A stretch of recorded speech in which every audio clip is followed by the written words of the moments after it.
Sa pagpapatuloy ng kanilang pagsasanay, namangha si Mei sa paraan ng paggamit ni Tang ng teknik sa aktwal na pakikipaglaban. Hindi niya napigil ang magtanong kung paano nito nagagawang gamitin ng sabay ang dalawang Heaven's Profound Circle, sapagkat ramdam niya na tila natatakpan ng mga ito ang buong mundo. Sa sandaling iyon, ni hindi siya makalikha kahit isang space rift.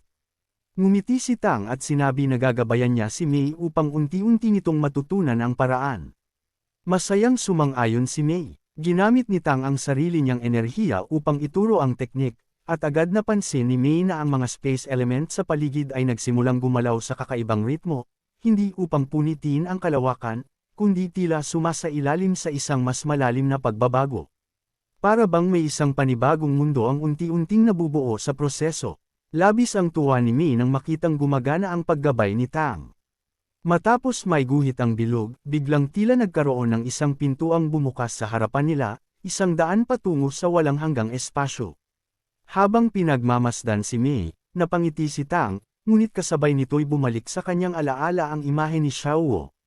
Tahimik niyang isinumpa na sa kasalukuyang buhay na ito ay mamahalin niya ito ng higit pa kaysa dati. Napaluha siya sa pag-iisip na ang pagiging God King at maging ang Divine Realm ay wala ng halaga para sa kanya ngayon.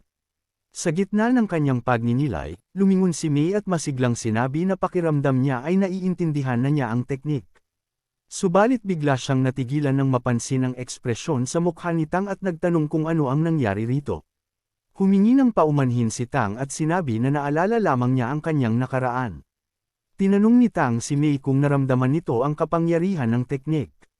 Agad namang sumagot si Mei ng oo, ngunit inamin niyang kaunti pa lamang ang kanyang naramdaman at hindi pa niya ganap na nauunawaan ang konsepto. Sinabi ni Tang na ayos lamang iyon at tinanong kung nais pa ba nitong subukan muli. Masayang sumagot si Mei ng oo, at muli siyang ginabayan ni Tang. Malaki ang naging konsumo ng enerhiya ni Tang sa patuloy na paglikha ng Heaven's Profound Circle at sa paggabay kay Mei. Kahit halos maubos na ang kanyang spiritual energy, napuno naman ng kasiyahan ang kanyang puso. Gayunpaman, habang nagpapatuloy ang kanilang pagsasanay, bigla siyang nakaramdam ng matinding panghihilo at bumagsak sa sahig. Agad lumapit si Mei at nag-aalalang nagtanong kung ano ang nangyari. Ipinaliwanag ni Tang na nakaranas siya ng spiritual overdraft. Napagtanto ni Mei na labis ang naubos na enerhiya ni Tang sa pagtuturo sa kanya, kaya nagpasya siyang ilipat ang kaunting bloodline power upang tulungan ito. Makalipas ang ilang sandali, dahan-daang iminulat ni Tang ang kanyang mga mata. Masayang nagtanong si Mei kung maayos na ba ang kanyang pakiramdam. Sumagot si Tang na ayos lamang siya, bagamat ramdam pa rin ang matinding pagod. Pinayuhan siya ni Mei na huwag munang gumalaw upang maiwasan ang pinsala sa kanyang cultivation. Napangiti si Tang. Sa kanyang isip, iyon ang unang pagkakataong nakita niyang tunay na nag-alala si Mei para sa kanya. Dahil dito, naramdaman niyang naging sulit ang lahat ng kanyang ginawa sa araw na iyon. Malungkot na inamin ni Mei na kasalanan niya ang nangyari, dahil hindi niya inakala na ganoon kalaki ang enerhiyang makokonsumo ni Tang sa pagtuturo sa kanya. Ngunit ngumiti lamang si Tang at tinanong kung ano ang kanyang nararamdaman ngayon. Sumagot si Mei na nagkaroon siya ng panibagong pag-unawa sa kalawakan, bagamat hindi pa niya ito magagamit sa kasalukuyan, sigurado siyang magiging mahalaga ito sa hinaharap. Sinabi ni Tang na masaya siyang nakatulong iyon kay Mei. Nagpasalamat naman si Mei, bagamat inamin niyang hindi niya lubos maintindihan kung bakit napakabait ni Tang at palagi siyang tinutulungan. Bigla siyang nakaisip ng isang ideya at iminungkahi na, dahil sa lawak ng kaalaman ni Tang at sa patuloy nitong pagtuturo, bakit hindi na lamang ito maging kanyang master. Mariing tumanggi si Tang. Ipinaliwanag niyang hindi naman kalakihan ang agwat ng kanilang edad kaya hindi angkop na maging master siya nito. Gayunpaman, iginiit ni Mei na kung babalik si Tang sa Carry City, kailangan itong magkaroon ng malinaw na pagkakakilanlan upang manatili sa kanyang tabi, at ang pagiging master nito ang pinakamadaling paraan upang makumbinsi ang kanyang ama.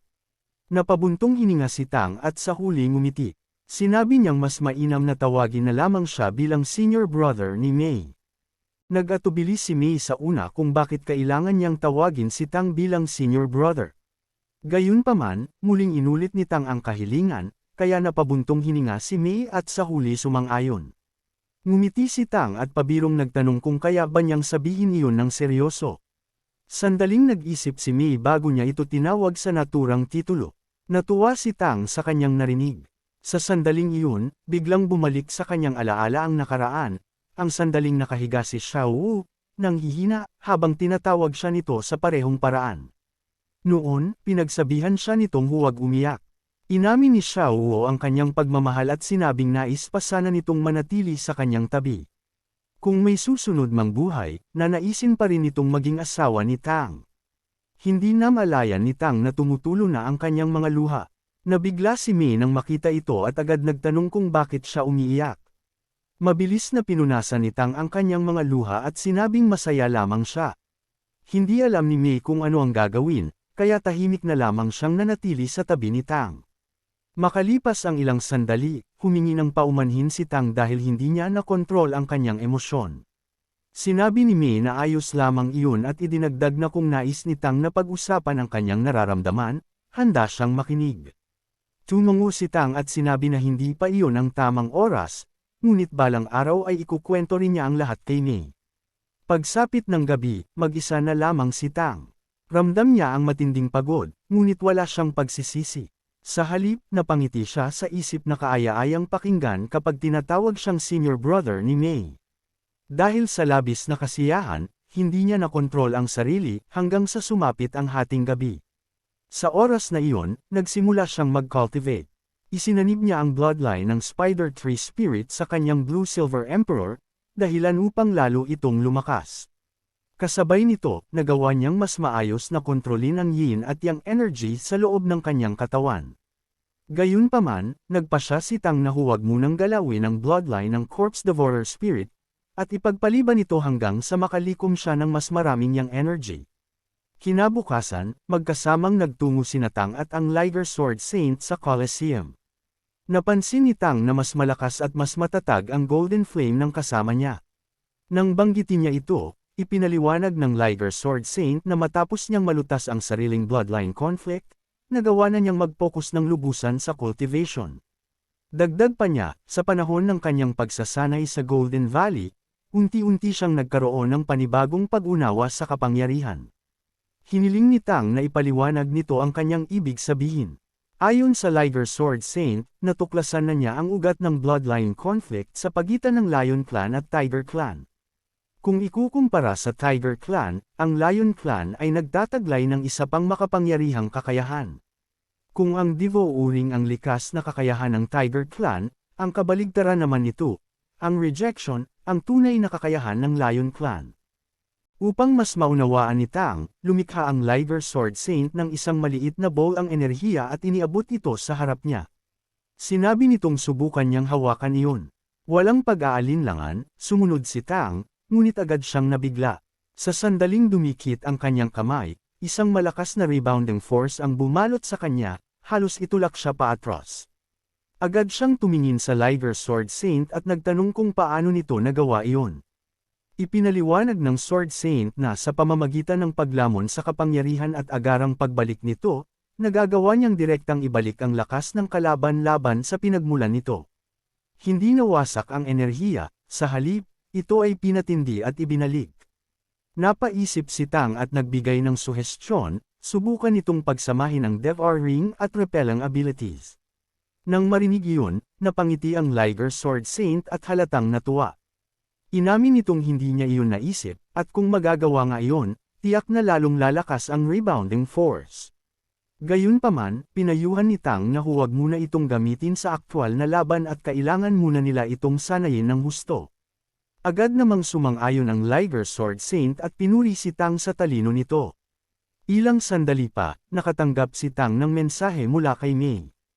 Ipinabatid nitong malapit na siya sa Colosseum at sinabi rin niyang nagsanay siya buong gabi, at talagang napakahusay ng paraan ng pagtuturo ni Tang. Ngumiti si Tang at sinabi na iyon ay dahil matalino si Mei, at maganda rin. Natuwa si Mei sa narinig at sinabing magkita sila maya-maya. Masayang tumugon si Tang, habang ang Liger Sword Saint naman ay tahimik na naglakad palayo. Tinanong siya ni Tang kung saan siya pupunta, ngunit hindi ito sumagot. Mabilis siyang hinabol ni Tang, at marahang sinabi ng Sword Saint na hindi na raw niya maintindihan ang mga kabataan ngayon. Hindi nagtagal, dumating na si Mei sa arena at agad niyang hinanap sina Tang. Kumaway si Tang at tinawag siya. Kinamusta niya ang pakiramdam ni Mei, lalo na't halos buong gabi itong nagsanay. Sinabi ni Mei na maayos lang siya dahil nakapagpahinga naman siya ng sapat. Tinanong naman niya kung kilala ni Tang ang makakalaban nito ngayong araw. Umiling si Tang at sinabing huwag siyang mag-alala, hindi iyon mahalaga. Ngumiti si Mei at pinaalalahanan siyang mag-ingat, at sumang-ayon si Tang. Samantala, nanlungo ang Liger Sword Saint sa nasasaksihan. Mahina niyang ibinulong na kung isa lamang sanang noble si Keaton, na isama sana niya ito sa kompetisyon. Tinanong ni Tang kung ano na ang pisikal na kalagayan ni Keaton ngayon. Masiglang sumagot ang Sword Saint na nasa mabuti na itong kondisyon, mas humusay pa ang cultivation nito at malapit nang maabot ang 9th level. Natuwa si Tang sa balita at sinabing likas talagang malalakas ang mga Liger. Gayunpaman, malungkot na sinabi ng Sword Saint na malas lamang at hindi naabutan ng kanilang mga ninuno si Tang. Pinakalma siya ni Tang at sinabing huwag na siyang mag-isip ng ganoon. Dagdag pa niya, hanggat pinamumunuan ng Sword Saint ang Liger clan, maibabalik nito ang kanilang reputasyon at maiaangat sila sa tuktok ng imperyo, at iyon ay higit pa sa sapat para sa kanilang mga ninuno. Napuno ng pag-asa ang Liger Sword Saint at sinabing iyon din ang dahilan kung bakit patuloy siyang lumalaban hanggang ngayon. Makalipas ang ilang sandali, nagsimula na ang mga laban. Pinanood ni Tang ang bawat sagupaan, sapagkat bihira ang pagkakataong gaya nito upang maobserbahan ang tunay na ugali at kakayahan ng Demon at Spirit clans. Malinaw ang kanyang layunin, ang makakuha ng siyam na first-level bloodlines. Dahil nakuha na ni Jingjing ang isang slot at nananatili pa rin itong tulog, iisa na lamang ang natitirang posisyon para sa first-level bloodline brand. Isa-isang nagpatuloy ang mga kompetisyon, at lalong tumindi ang mga laban sa araw na iyon. Dumami ang mga kalahok na nagtamo ng malubhang pinsala.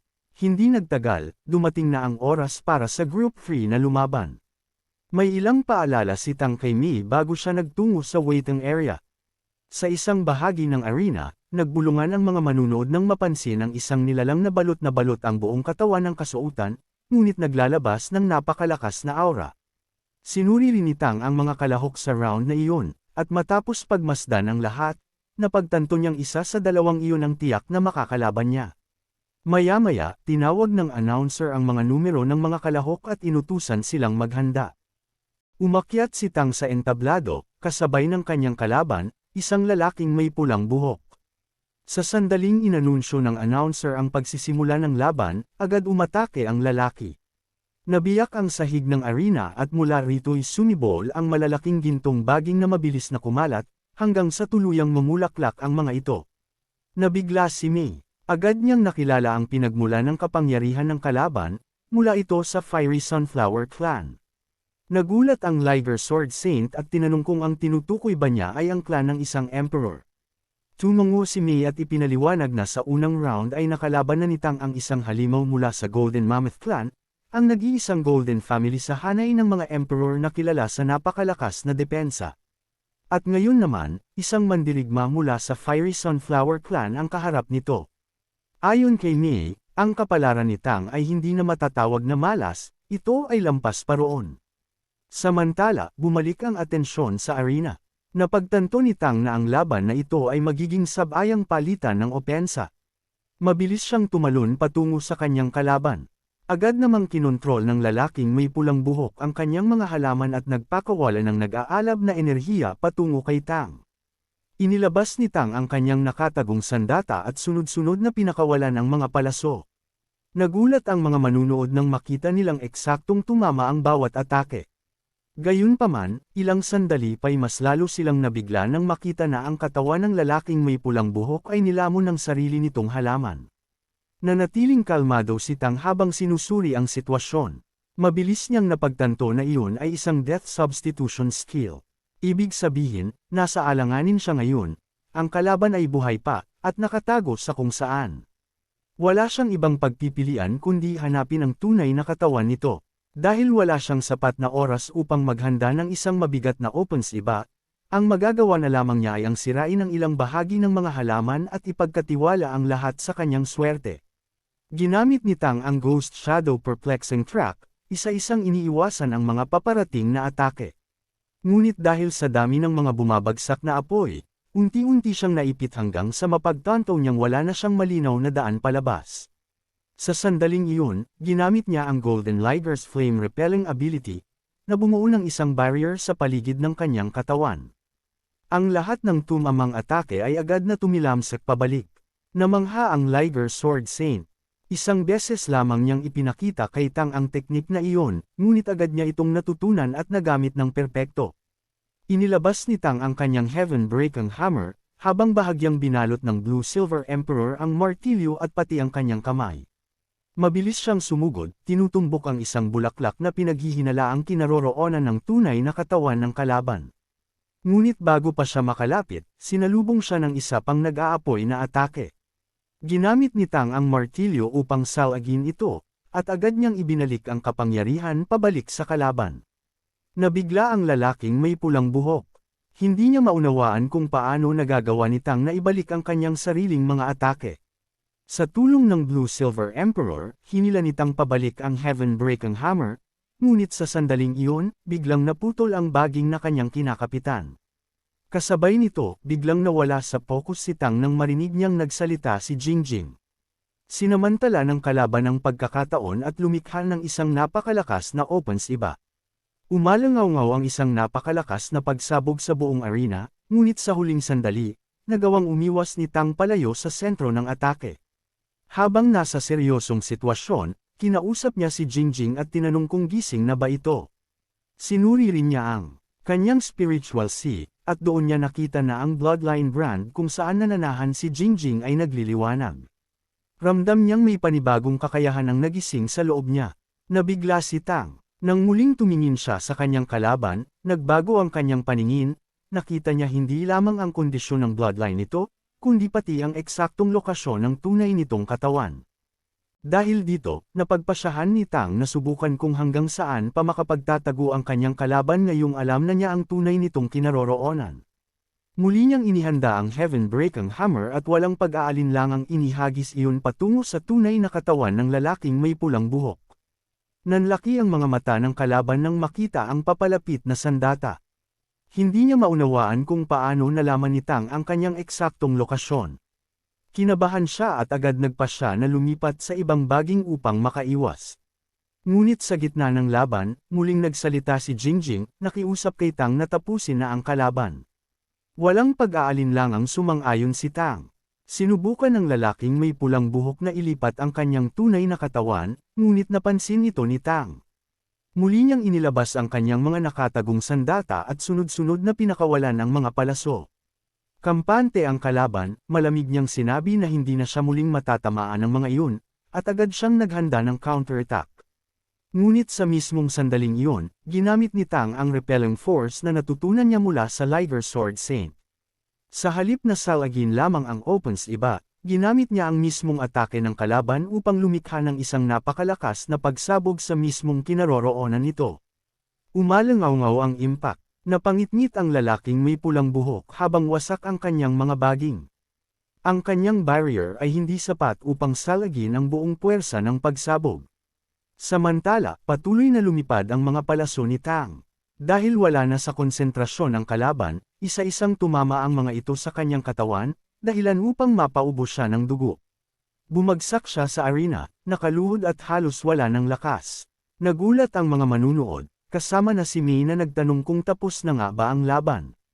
Ilang sandali pa, dahil sa lubos na panghihina, inamin ng lalaki ang kanyang pagkatalo at tuluyang sumuko. Magalang na nagpasalamat si Tang.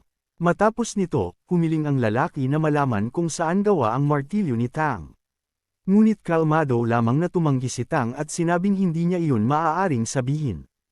Iginiit ng lalaki na kaya niyang magbigay ng anumang kapalit kung ibebenta ni Tang ang sandata.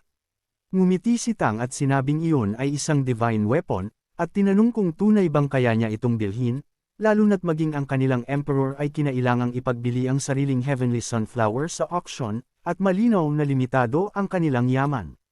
Humingi ang lalaki ng contact information ni Tang upang mapag-usapan pa nila ito sa hinaharap. Sinabi ni Tang na mananatili pa siya sa kompetisyon ng matagal, kaya maaari naman siyang lapitan anumang oras. Sumang-ayon ang lalaki at ibinalik ang martilyo. Sa sandaling iyon, pinutol ng announcer ang kanilang pag-uusap at inutusan silang lisanin ang arena. Pagkababa nila, hindi napigilan ng lalaki ang magtanong kung paano nagawa ni Tang na hanapin ang kanyang tunay na katawan. Ngumiti si Tang at tinanong kung maniniwala ba ito kung sasabihin niyang swerte lamang iyon. Umiling ang lalaki at sinabing hindi siya naniniwala, ngunit inamin din niyang maliban sa swerte ay wala na siyang maisip na paliwanag. Ipinakilala ng lalaki ang sarili bilang Seiya, at nagpakilala rin si Tang bilang Shira. Maya-maya'y sinabi ni Seiya na may paparating sa likuran ni Tang. Nang lumingon si Tang, nakita niya si Nami at ang Liger Sword Saint. Masayang nagpaalam si Seiya at sinabing hanggang sa muli nilang pagkikita.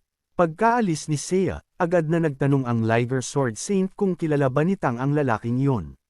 Si Mi naman ay nag-aalalang nagtanong kung ayos lang siya at kung nasaktan ba siya. Sinabi ni Tang na maayos lang siya at nais lamang niyang masukat kung gaano kalakas ang mga mandirigmang nagmula sa Spirit Clan. Bahagyang yumuko si Mi at sinabi na tila may dalang kamalasan si Tang, sapagkat halos lahat ng kanyang nakakalaban ay may first-level bloodline. Ngumiti si Tang at sinabing ayos lang iyon, basta sa double competition, tiyak na babalik ang kanilang swerte. Pinutol ng Liger Sword Saint ang kanilang usapan sa pamamagitan ng isang biro. Pagkalipas ng isang oras, dumating na ang oras para sa Group 6 na lumaban. Agad na nagtungo ang Liger Sword Saint sa waiting area. Sa isang tabi, nakangiti ang City Lord, hindi maitago ang paghanga kina Tang at sa Sword Saint. Ngunit ilang sandali pa, biglang nanlaki ang mga mata ng City Lord nang makita ang magiging kalaban ng Liger Sword Saint, isa ring Golden Mammoth, ngunit may mas mapanganib na aura kaysa sa nakalaban ni Tang noon. Maraming salamat sa panunood. Kung nagustuhan mo ang video na ito, huwag kalimutang i-like, mag-subscribe, at i-share sa mga kaibigan mo. I-click na rin ang notification bell para lagi kang updated sa mga susunod nating kwento. Hanggang sa muli, kita-kits sa susunod na kabanata.